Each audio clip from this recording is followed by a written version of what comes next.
Bonjour à tous, aujourd'hui on va parler d'une autre propriété des déterminants, d'un autre cas particulier où ils sont particulièrement faciles à calculer, c'est dans le cas d'une matrice triangulaire. Donc si j'ai une matrice triangulaire T, hop là, ce n'est pas un crayon, c'est un surligneur. Voilà, si j'ai une matrice triangulaire T, alors son déterminant, c'est le produit des coefficients diagonaux. Ça va très vite à calculer, vous prenez tout ce qu'il y a sur la diagonale, vous multipliez tout ça, et ça vous donne le déterminant de la matrice grand T sans avoir à faire des développements selon des lignes, selon des colonnes ou que sais-je. Magique, n'est-ce pas?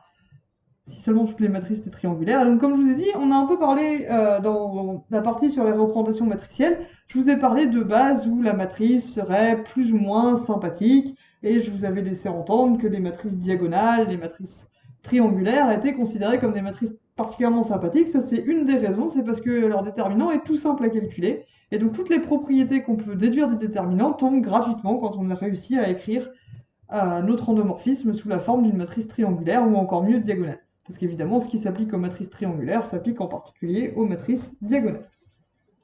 Donc démontrons cette propriété utile.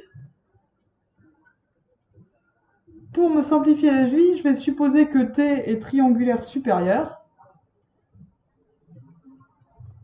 Et si ce n'est pas le cas, je vous rappelle que le déterminant de la transposée de T est égal au déterminant de T. Donc, quitte à prendre la transposée, je suppose que T est triangulaire supérieur. Ça va me permettre de faire des petits dessins sans avoir à séparer les cas.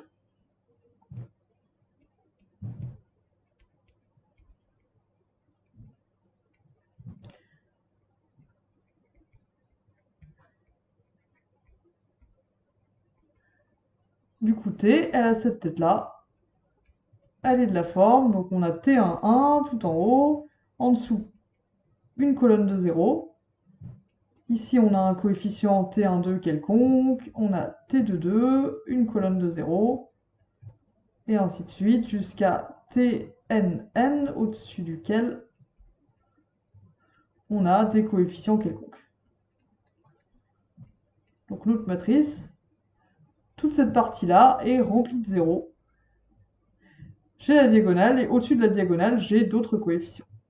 Donc on va utiliser les propriétés qu'on connaît du déterminant. On va remarquer que toute la première colonne ici, c'est un multiple de T1. J'ai une fois T11, 0 fois T11, 0 fois T1, patati patata, jusqu'en bas.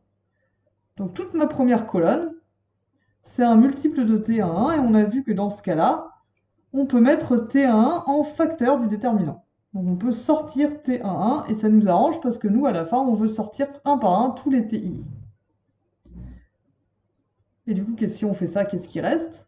Il reste le déterminant de la matrice, où du coup j'ai un 1 à la place de T1, 0, 0, 0, 0. Ici, je vais avoir T12, T22, puis que des 0. T13, T patati patata, jusqu'à T1n. Et ici, j'ai des coefficients éventuellement non nuls, jusque tout en bas, où j'ai Tnn. Et ici, plein de 0. Donc j'ai ma diagonale, où maintenant il y a un 1 en haut et des TI tout du long. Tout en dessous de la diagonale, il n'y a que des 0. Au-dessus de la diagonale, il y a des coefficients. Bien. Remarquez qu'ici, ça marche même si T1 est égal à 0. Si T1 est égal à 0, ben, le déterminant de T, puisqu'il y a une colonne entière de 0, ben, il fait 0. Et du coup, c'est égal à 0 fois le déterminant de cette matrice-là. Donc ça, c'est vrai même si T1 est égal à 0. Juste au cas où vous ayez des anxiétés par rapport à ça.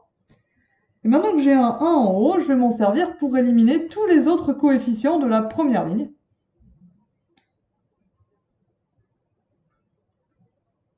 Est-ce que c'est nécessaire, ça? Non, en fait, je peux développer maintenant par rapport à la première colonne. Si je développe par rapport à la première colonne,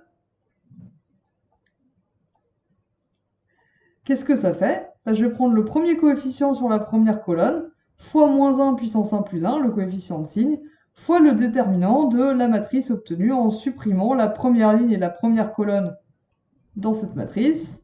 Et on voit qu'il me reste un déterminant triangulaire de taille 1 de moins. Donc ça, c'est égal. Mon déterminant, le déterminant de t, est égal donc à t1 fois moins 1 puissance 1 plus 1 fois le déterminant de la matrice obtenue en supprimant la première ligne et la première colonne. Vous commencez à avoir l'habitude.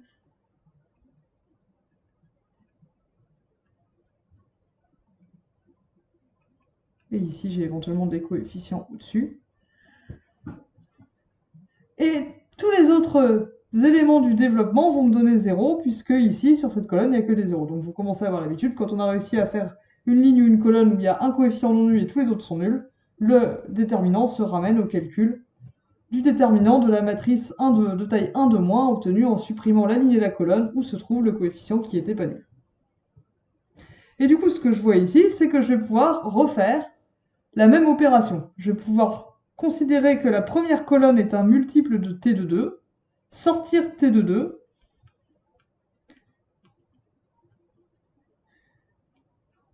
moins 1 puissance 1 plus 1, ça fait à peu près 1, et il me reste donc le déterminant de la matrice 1, 0, patati patata, 0.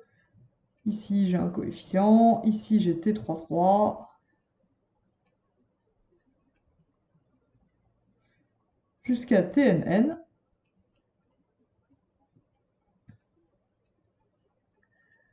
Et donc là, si je développe par rapport à la première colonne, comme j'avais fait ici,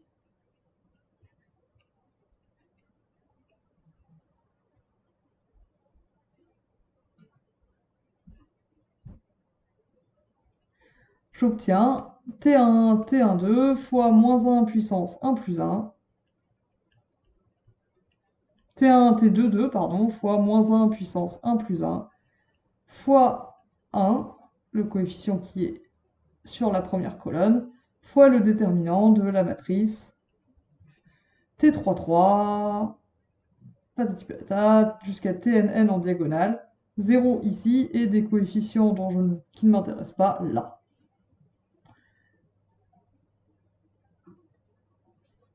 Et donc ici, je suis passé d'une matrice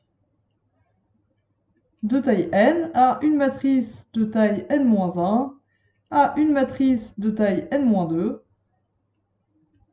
Et je continue comme ça jusqu'à me ramener au bout d'un moment à avoir un déterminant de taille 2 que je sais calculer, voire un déterminant de taille 1, en faisant à chaque fois la même opération. Et à la fin, il me reste bien T1, T22, jusqu'à Tn. Ce qu'il fallait démontrer. Et une remarque importante ici, c'est que ça marche pour les matrices triangulaires supérieures. D'un coup de transposé, ça marche évidemment pour les matrices triangulaires inférieures. Et du coup, ça marche en particulier pour les matrices diagonales.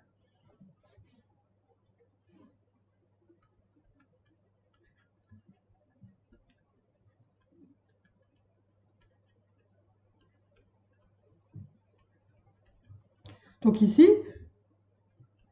par un exemple simple de matrice diagonale, c'est la matrice identité. On avait dit que c'était une propriété fondamentale du déterminant, que la matrice identité était de déterminant 1, mais ici on le retrouve, puisque du coup, d'après cette propriété, diagonale et pas non diagonale.